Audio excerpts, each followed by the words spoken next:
Currently, my biggest struggle, I don't have a house. That's really like my main focus, just getting back on my feet and finding some stability for myself and, Yep. cultivating a life that I can be proud of and that I want to bring people into, Hey, you! Here's an awesome story from our archives. This is the People's Podcast2. I'm the Y guy, and you are our Y. I think in some type of way, I struggle a little bit every day. I just pray and then put my effort into whatever thing I want to put it into. Communication is the key to success. I mean, that's what they say. Absolutely. Yeah, unity is so important. You are our Y. Hey everybody, this is the Y guy. We are in Grand Rapids, Michigan, and we're here with Cameron. Hello. How are you doing, Cameron? I'm doing wonderful. It's a beautiful sunny morning here in Grand Rapids, Michigan. Yeah, beautiful, smoky, sunny morning. Oh, yeah. That's so funny. That's awesome. Yep. Are you from Grand Rapids? I'm not. I was born in Whitehall. I'm not really from any one individual place. I spent a lot of time traveling throughout the Southeast through the Carolinas and Georgia. Spent some time in Washington, D.C. and Maryland, outside of Baltimore. I lived there for about 6 months. Wow. How was that? I hear that's a pretty crazy town. It was. I was living with my brother at the time. He was in the Army. He was dishonorably discharged for domestic abuse with his wife. Oh man, that's not good. No, it was a very messy divorce, actually. He was getting into a lot of fights. He was in this bar fight. Some guy smashed a whiskey bottle on his face, and now he has this giant scar over his left eye. Jeez. Yeah. He's going through it too, man. Has he overcome it? Has he overcome where he was? Yeah, or is he still fighting? He left Baltimore, thank God. He's back down in South Carolina. He's got a house now. Oh man. He's doing a lot better now. Good deal. That's a good ending. Well, maybe not ending. He's still got a long way to go, I hope, but still to where he was to where he is now. So, why'd you choose Grand Rapids right now? Well, I didn't really choose Grand Rapids. I was in a car accident. I'm kind of I'm stranded here for the time being. I got more you. or less until I can get another car. I have a full-time job as a barista at the Bitter End Cafe. Oh, come check nice. us out. Nice. Right here in Grand Rapids, off Fulton Street. I love it there. It's a wonderful spot. All of my coworkers are super nice. Everyone is really supportive of my situation and helping me get back on my feet. Man, that's awesome. I've been there a few times. I met Moss there, so we got some good connection there. Moss. Everybody that I've met so far there, which is I think just Moss, has made a good connection. So I appreciate that too. Do you believe if your story was told to anybody that it could make an impact on their life? Yeah, definitely. I would like to believe I have already impacted people's lives. Man, yes. I share my story whenever I can. I don't usually like talking about myself, but if I feel like it's for a purpose, then I will dig down and and we appreciate it. Everybody on here, I guarantee that watches it will appreciate it. So thank you so much. Yeah, for sure. It's a big deal, and most people seem to not want to talk about themselves, but when they get the opportunity to, it's relieving. It's a weight off the shoulders in a way. So I'm blessed to be able to have good conversation with people. But have you dealt with struggle before? Seems like you. I have dealt with struggle. Yeah, like mental health struggle. Okay. Substance abuse struggles. Housing. Being out on the streets, not really having some place to go. Stuff like that.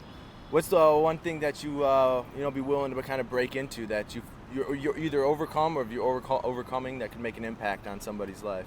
Currently, my biggest struggle, I don't have a house. That's really like my main focus, just getting back on my feet and finding some stability for myself and cultivating a life that I can be proud of and that I want to bring people into, because right now, like when I meet strangers and I start talking to them, it's almost like shameful because I don't want to tell them that I sleep in my hammock in the park, because that sucks and that deters me a lot from building the connections with people that I wish that I could, Yeah.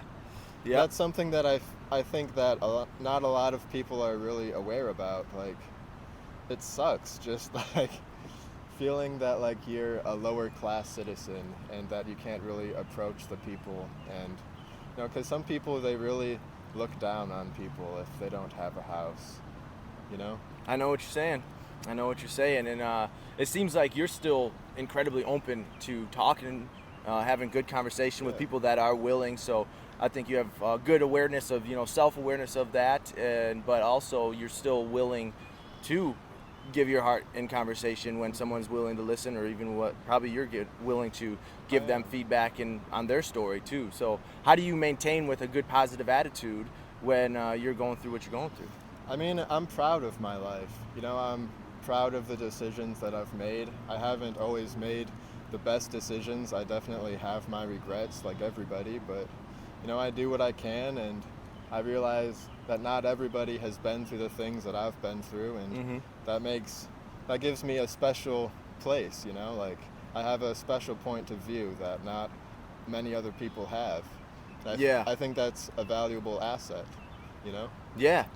Just that connectivity with, that's what our motto is, UnITogether. So there's things that I'm missing that you have, that our conversation is going to be able to bring out. Exactly. And I appreciate that once again for being willing to sit down and have a good conversation. What's like a practice that you try to commit to every single day to maybe, you said you found a job, you got stuck here, you found a job. So, that's moving forward. What's something you like to do that helps you just stay in tune with what you got going on? It's going to sound corny, but I do yoga, I meditate, I read all of the time. I always have a book with me. I like to study, I like to learn and feel like I'm improving my mind. I study Spanish. I'm trying to work on my fluency. But mostly it's just trying to be present and live in the moment and just not be affected by all of the bullshit that might be happening around you, because at the end of the day, like, you got to look out for number one, and number one is yourself. No one else can take care of you for you, Yep. I'm right there with you. I like that you got to, I can't remember what you just said right there, sorry. But seriously, looking out for yourself, and that'll be able to allow you to give yourself as well. So that's a big deal. Do you think there's a power in communication? Oh yeah. Some people have the power of communication and have the charisma to like get people to listen, and some other people, they just don't have it. Yeah, in definitely ways of connectivity and stuff, but within conversation, man, I think with just the conversation that we've been having, man, I just really appreciate that so much. So thank you once again. And do you think a message like unity in today's world can make an impact? Yeah, unity, like, we're all just the same, we're all just people. Doesn't matter. People are people are people. We're all the same on the inside. I feel like we're all, not everyone has the same opportunities, but we're all still people, and we all deserve respect. We all deserve to feel included. We all deserve to feel important and loved and cared for. Yep, that's a fact. And what's something that you think for unity, just the word itself could make more unity within your group or your culture, or something that you've done that's helped you make unity? Right now, I feel I actually have a really strong support system, which isn't something I've been able to say. But right now, I feel very connected. I love my job. All of my coworkers are super nice to me. I have friends here in Grand Rapids. I have a few that, they let me crash on their couch, like, nice. If I really need a place to stay, or if I need to take a shower real quick. Grand Rapids is really, it's a cool city, I think. I think Grand Rapids has a good amount of unity, and I'm happy to be here. That's awesome. Well, I appreciate it, Cameron, man. That was a very, very good conversation, and I really think that from what you've been through, and then, there's always so much more, but from what you were able to open up about and still be able to persevere, move forward, and just have a couple things that you do every day to be able to do that. Someone's going to be impacted by the words you had today. I really appreciate it. So thank you so much. Mind if I get a hug from you? Yeah, man. Thank you, Cameron. Oh, appreciate it. Appreciate it so much. Thank you for watching this interview. We hope and pray that this story could help you, encourage you, or inspire you to take action in any way. We challenge you to see yourself in every interviewee, and we challenge you to get out and talk to one new person every single day. If this impacted your life in any way, please like, share, and subscribe. We're posting one new video every single day, Monday through Saturday. Thank you so much for your time. This is the People's Podcast. We're praying for you always. Man, that's deep.